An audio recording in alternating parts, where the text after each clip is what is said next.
YouTube, what's up everybody? We are doing a top 10, my pick for top 10 cards in the set in Dominaria United. So, as most lists do, we're going to start with number 10. So this is, again, specifically just for Pioneer. This is not for Modern, not for Standard, just specifically for Pioneer, because that's the format that I've been playing the most of, and the format that that I will be playing certainly a lot of. There's going to be a lot of Dominaria United content specifically with Pioneer over the next, couple of weeks or so as we get new cards. So this is kind of my pick for top 10, what I think is going to do well. We're going to start with number 10. Quirion Beastcaller. This is a 2 mana for a 2/2. Whenever you cast a creature spell, put a +1/+1 counter on it, and when it dies, distribute X +1/+1 counters among any number of target creatures you control, where X is the number of +1/+1 counters on it. Now, a deck that I have been playing quite a bit of over the, I've played it quite a few times, is the Hardened Scales Fight Rigging deck. And that deck in particular was, powerful, but the problem with the fight rigging decks is you were doing too much of the top end stuff and you didn't have enough of the early game stuff. So Beastcaller gives you a pretty reasonable card, reasonably statted. If you let's say you go Scales, or you go turn 1 Lanawar Elf, turn 2 Scales plus something, and then turn 3 you go Beastcaller and a creature in the same turn with the Scales already in play. You now have a 2 mana 4/4, and when it dies, you get to split the counters up, which makes your Scales even better. So I think that there's going to be potentially, this card, I have a couple of builds of Scales with this card, and, I don't know if it necessarily, somebody in chat says, I don't know if it necessarily solves the problems that Scales has, but I like that it's aggressive. It's a pretty aggressive 2-drop that grows bigger with Scales, and it's decent-ish late game, because if they kill it, then you get to spread the counters out, which is even more powerful with Scales. So this one's more of a speculative pick, but I'm going to play this card. I'm going to try it with Fight Rigging, and, we'll see how it goes. But that's my pick for number 10.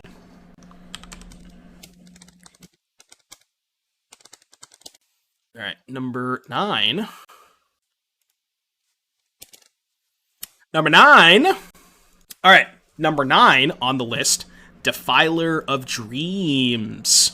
So this is a 3 blue for a 4/3 flyer. Additional cost as an additional cost to cast blue permanent spells, you may pay 2 life. Those spells cost blue less to cast, and all the Defilers have that first, line of text on it, where you can basically, they give your blue spells Phyrexian for blue mana, right? So that is the first line of text. It's got decent stats too, right? Decent-ish stats. And the next line of text, whenever you cast a blue permanent spell, draw a card. So the reason this is number 9, and the reason this made the top 10, is mono blue devotion. So specifically, there has been a deck, and I've played it a couple of times, I think Spike was playing it a little bit, and it's a deck that's trying to utilize the blue ley line, which gives all your stuff flash, along with Merfolk Trickster and Thassa's Oracle to generate a bunch of mana with Nykthos, and then you kind of go from there. The reason I think this is powerful in that deck is because far and away the most powerful card in the blue devotion deck was Gadwick. And while I don't think this is necessarily as powerful as Gadwick, because you need additional stuff to go with it, it kind of gives you a little bit of redundancy in the sense of, here's a payoff that draws cards, and I think that's maybe what the deck was missing, is just more of that payoff. And also, this is just a pretty good, it's got a good body, right? 4/3 flyer is pretty good. I mean, it costs 5 mana, but still, you're cheating on mana with Nykthos. Excuse me. Cheating on mana with Nykthos, so I could definitely see this being a card that that potentially pushes that strategy over the edge. Also, it does make your spells cost less. So, for example, if you you can play this, you can play a 1-mana Trickster, a 1-mana Thassa's Oracle, so on and so forth. So yeah, I don't know. I think that this card has potential to make mono blue devotion good. Maybe it's a bit of copium, maybe it's a bit of speculation, but yeah, I don't know. I think if Blue Devotion is a deck, this will definitely be a card that the deck wants to play 3 to 4 copies of. So that is my pick for number 9. All right, number 8. Numero ocho. Number 8 on my list, top 10 cards for Pioneer, we have Astor, Bearer of Blades. So on the screen, here it is. When it enters the battlefield, it's a 4-mana 4/4, which is fine stats. Enters the battlefield, look at the top 7 cards of your library. You may reveal an equipment or vehicle card. Vehicle's probably not going to matter that much. From among them, and put it into your hand. Put the rest in the bottom of your library in a random order. And the most important line of text, I mean, I guess that is pretty important because it finds Colossus Hammer, but equipment you control have equip 1. Now, the reason Hammer Time is so, powerful and modern is there's obviously, it's a different deck in Pioneer. I understand that. But the reason it's powerful and modern is redundancy. It has 4 copies of Hammer, 4 copies of Saga, 4 copies of Stoneforge Mystic. So it's just got a ton of redundancy, right? So now with Astor, yes, it's expensive, but Pioneer's a bit of a slower format. You have Astor, you have Colossus Hammer, and you potentially even have Open the Armory. So you have a lot of ways to find it. Also the Saga that I forget, I think it's called Fighter Class. So you have a lot of ways to find Hammer. And the cool thing about Astor is you can kind of cheat the mana cost a little bit by playing with Ornithopter and Springleaf Drum, because you kind of already want to play with Ornithopter anyways, because you want to be able to set up the go, turn 1, Ornithopter lands, Sigarda's Aid, turn 2, double Hammer or something. And then that allows you to have a Machiko's Reign of Truth package, which is another thing that you kind of need in Pioneer, because your deck... You can't really focus your deck as much on Hammer as the modern decks do, because your Hammer package is a little bit worse than the modern version, so you need to have a plan B, and I think Machiko's is a good plan B. So overall, I think this card is... I have a couple lists with it. I want to try it out. It's a little slow, but I have high hopes because it is, I think, a powerful card, and it's kind of the whole package for the Hammer deck, so that's my pick for number 8. I think the Weatherlight Complete will go into an Astor deck. No, because you're not triggering it as much, I don't think. I mean, I guess you can, equip with this thing, but we already had a similar effect to this in Equip in Nahiri. Did Nahiri allow you to equip, though? Number 8 looks like Mel Gibson. True. Alright, number 7. I wonder if Otter's still here. Otter's gonna love number 7. Otter, mod check. Alright, number 7 on my list of top 10 cards for Pioneer. Balmore, Battle Mage Captain. So, the cool thing about Balmore, it's got a couple of things going for it. It's a 2-mana 1/3. Now, 1/3 might not sound like the best sizing, but not dying to Bone Crusher Giant is really important, because Bone Crusher Giant is one of the most, prevalent removal spells in the format. So, not dying to Bone Crusher Giant is really important. It's also a wizard, so it has good typing, because there's a lot of wizard payoffs, specifically, mainly the Wizard's Lightning. That's, the most important payoff. And obviously, it has... The other really important line of text in this card is Trample. So, the cool thing about, the Prowess decks is you didn't have a ton of ways to inherently give Trample outside of Crash Through. I guess you had the new Ancestral Anger, but... The cool thing about this is you have the Trample baked into your threat, so you don't have to play as many of those Trample cantrips to make sure that you can get through chump blockers, because that's just baked into your 2-mana 1/3 flyer. So I think all of those things combined, I think there is potentially a Wizards deck that has Soul Scar, Swift Spear, Balmore, that kind of shell with, Treasure Cruise, cantrips, all that kind of stuff. I have a couple lists with it, obviously. I'm going to try it out. Not sure if it's ultimately better than the other Izzet decks, like Phoenix and Pyromancer and that kind of stuff. Time will have to tell, but this is, again, maybe a little speculation, but this card reads good, and I think it could potentially be good, and that's why it's number 7. Alright, what's number 6? Play this in Storm Chaser. See, so, I kind of wanted to play the other new 2-drop as well, and I don't know if you want to play that many 2-drops, Yeah, Adelice, too. Adelice could be really good. Alright, what's number 6?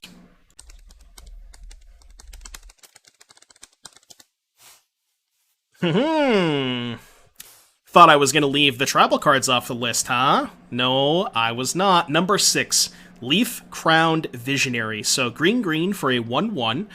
Other elves you control get +1/+1, and whenever you cast an elf spell, you may pay a green. If you do, draw a card. Now, elves are obviously not nearly as powerful in Pioneer as they are in Modern, because you don't have access to specifically Elvish Archdruid and Heritage Druid. I think those are 2 of the more important cards that Modern has that Pioneer doesn't. So, and the reason, what that means is you don't have as much mana generation, right? But you do have a decent number of lords. You have this, and you have Elvish Clancaller. You also have Shaman of the Pack, Realm Walker. You can play 12 one-drop mana accelerators because you also have the card that I forget that its name of, but it's a black for a 1/1 tap, add a green, pay a life. So you can play up to 12 Lanawar Elves if you want. And you can combine that with, like, Elvish Warmaster is a good 2-drop. Dwynen's Elite is legal. So, I don't know. I could see potentially, and then obviously this is a Slam 4 Coco deck. But you can do some really powerful things where you, like, Coco into double Lord, Coco into Lord plus Shaman, maybe double Shaman. So, I don't know. There's some interesting things. I will try it out at some point. I don't know if it's going to be able to compete with the removal spells and the Rakdos decks, but that's my pick for number 6. Maybe a little speculation, but yeah, I mean, a lot of this list is speculation, but I think that there's something there, so that's my number 6 pick.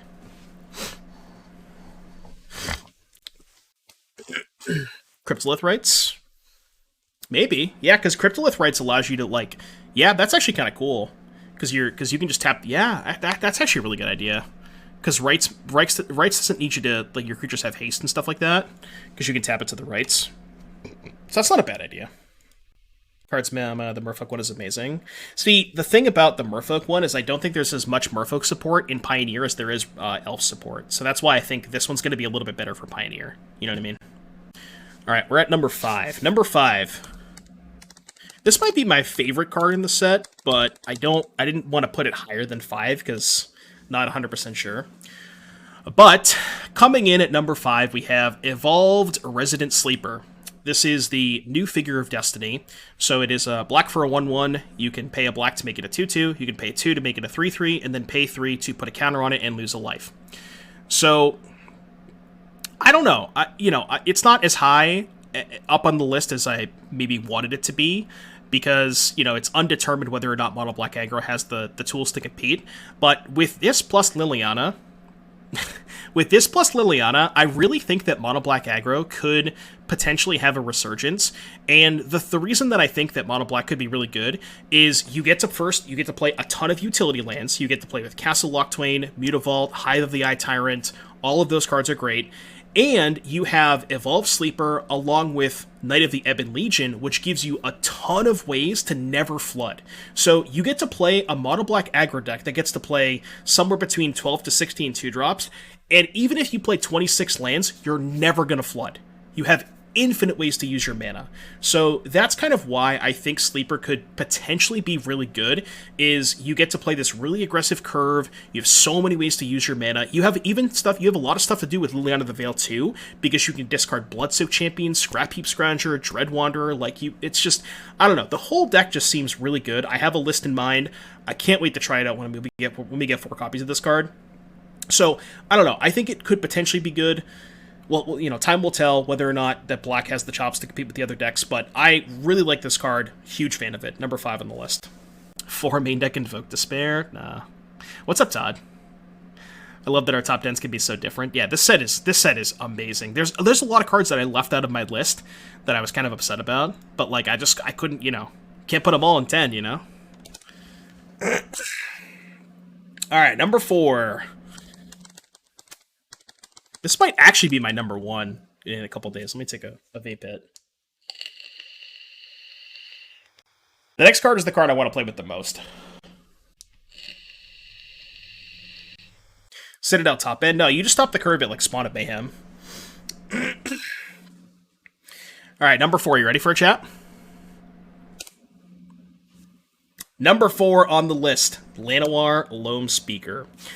I haven't seen a ton of people talking about this card. But I really do think that this is going to bring Jeskai Ascendancy back on the map. Might be copium, but this essentially is, it's basically, think of it as a Sylvan Awakening, but it's also a Sylvan Caryatid. It's just, you take Sylvan Caryatid, obviously it doesn't have hexproof, I understand that, I can read the card, but you take Sylvan Awakening, and you take Sylvan Awakening, Sylvan Caryatid, and you just staple them together. And now you don't have to play a brick like Sylvan Awakening. You get to play an additional mana creature that allows you to cast all your spells, and while you're curving out, that is also your win condition. So I think that is really awesome. And I'm super excited to play with this card. I definitely have a Jeskai Ascendancy list in mind. I think this card's going to make Jeskai Ascendancy really good again. A lot of people talked about the death of Ascendancy when Iteration got banned, and that was true for a little bit, probably for the most part, but I think this might be the tool that Ascendancy was missing, and I am super, super excited to play with Ascendancy in, once we get 4 of these, so that's my pick for number 4. Alright, number 3 is kind of a chit. Number 3 is kind of a chit, but I cheated on this one.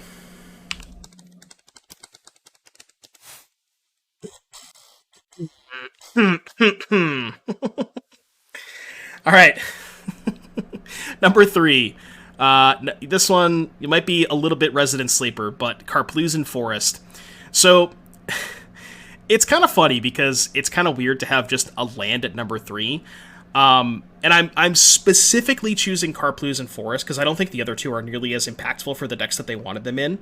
The reason that Carpalusian Forest is such a massive, massive improvement is the fact that the red-green decks, and I've played a couple of Gruul mid-range decks in the past, they're trying to cast Lanawar Elves on turn 1 and red cards on turn 2, and you just simply don't have enough dual lands. Now, the problem I had when I was playing those red-green decks is Cragcrown Pathway was terrible, because, like, if I opened a hand that was Cragcrown Pathway, I had Game Trail in my deck, that was probably a mistake, but, like, Cragcrown Pathway, Game Trail, Lanawar Elf, what's the other one? Like, a red 3-drop, right? You would go Cragcrown, Lanawar Elf, and then your Game Trail comes into play tapped, and it's like, it's just, this one specifically is such a massive upgrade for red-green decks because they're trying to cast Lanawar Elves on turn 1, and red cards on turn 2, turn 3, turn 4, all that stuff, you know what I mean? So, massive, massive improvement. It's a bit resident sleeper, but this one, I think, is going to take red-green decks to the next level. So that's my pick for number 3. All right, number 2. Number 2! We're almost at number 1. I think most of the people at this point can probably guess what number 1 is, because it's not number 2. But we have Aether Channeler coming in at number 2. So this, I think, is a fairly massive upgrade to humans and human decks and Bant Company decks, because the problem with Reflector Mage, now, Reflector Mage does have some upside, because your opponent can't cast the card the next turn, but that is a lot less relevant when you're companying into Reflector Mage. So you kind of have to remember, if you company into Reflector Mage, they can just play it on the next turn. So they can't play it that same turn that you cast the company, but they can still play it on their next turn because of the way that Reflector Mage is worded. So, and in those instances, like, there's not a ton of difference between Reflector Mage and Aether Channeler. Also, yes, like Todd said, you could just play 8 of them. Like, you could just play a lot more Mana Wars, which might actually be the correct choice anyways. But the reason I like this card so much is against control. Normally in spots where Reflector Mage is a quote-unquote dead card, where it's just a 3-mana 2/3 with no ability, you can either draw a card or put another body into play. So I really think that this card is... You could argue that it's an upgrade to Reflector Mage, you could argue that it's good in tandem with Reflector Mage, but I think this one is going to be really, really good in Bant Humans, Bant Company, all those kinds of decks. So, really good card, number 2. Not quite number 1, but again, I think you all can probably assume what number 1 is at this point, right?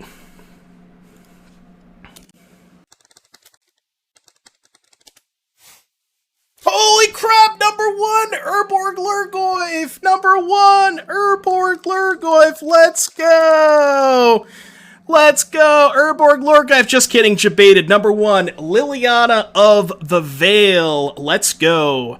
So, Liliana of the Veil is going to be a massive upgrade for Rakdos mid-range decks. It's going to be good in Greasefang decks. It's going to be good almost any deck that produces black mana. This card's great. There's not a ton to talk about that hasn't already been said about this card entering the Pioneer format. It's going to really change the way that people build their decks. It's going to change the way that people play their games. It's just going to be, overall, it's going to have a massive impact in so many different decks. Again, Rakdos Midrange, Rakdos Sacrifice, Greasefang, Even maybe you could play like blue-black control with it, all that kind of stuff. It's just, you know, this card is just amazing. I don't need to tell you what it does. You've already seen this card in Modern for quite some time, so that's number 1. And that is my top 10 for Dominaria United. If you enjoyed the list, let me know what you thought about in the comment section, and I'll see you guys in the next one. Peace out.